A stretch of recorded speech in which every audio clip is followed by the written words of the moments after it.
we started working on Stripe in the fall of 2009. And we launched Stripe in September 2011, which was around about 2 years later. And I remember, right at the beginning when we were starting it, I said to Patrick, yeah, let's do it. How hard can it be? Which gives you a sense of our mindset. And then, the answer was 2 years of difficulty. We had not predicted that. And when we launched 2 years later, does anyone want to take a guess how many users Stripe had? Close, 50. So we had spent 2 years building out the early product and acquiring those 50 users. And when you're spending 2 years getting 50 users, it doesn't feel like a whole lot of progress. Like, it feels like things are going pretty slow. And this is the challenge, If you're working on a startup that's a bad idea, it's going to feel like slow going. But also, if you're working on a startup that's a good idea, it may feel like slow going too. I think the thing that really allowed us to take off in the subsequent years was the fact that since we were spending so much time on each one of those users, since we were hyper-focused on building out a great product, and since we weren't dealing with problems of scale yet, that allowed us to really build a product that we wanted.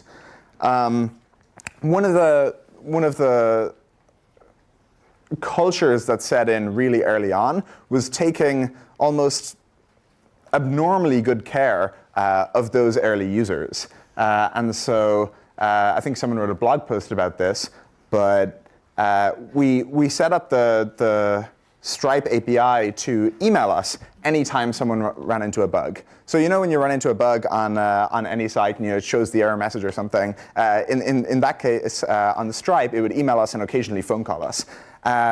Because we figured, when you're there as a developer integrating this product that you expect to be reliable, running into that bug is a terrible experience, and we wanted to fix it. And so it would alert us. We would often, we weren't doing anything else at the time. We would often open our laptop, start fixing it, and send the user a friendly email of, hey, that bug you discovered just there, it's now fixed. And people's minds were blown by this.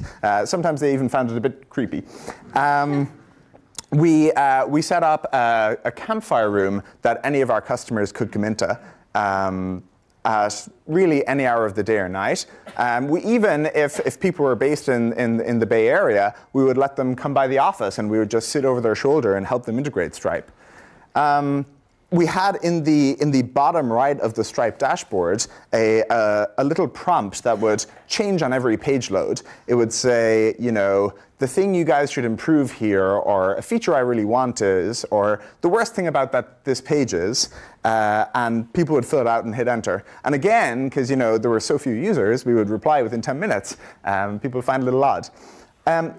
What this meant was that even though the user growth was, happening quite slowly in the early days, it actually had a really surprising viral effect where people had a really good experience, they told their friends about it, and we were able to spread entirely through word of mouth, even to this day. We actually baked viral mechanics into the product. So for the longest time, it was available in invite-only beta mode. I guess you don't really think of payment processing as a really viral social thing. But the only way for the longest time to get access to Stripe was to get invited by someone who knew it. And so again, you had this phenomenon where people were not only signing up for Stripe, but being recommended to it by someone who was already using it, who knew how to use it. And it really helped not just with user growth, but user engagement.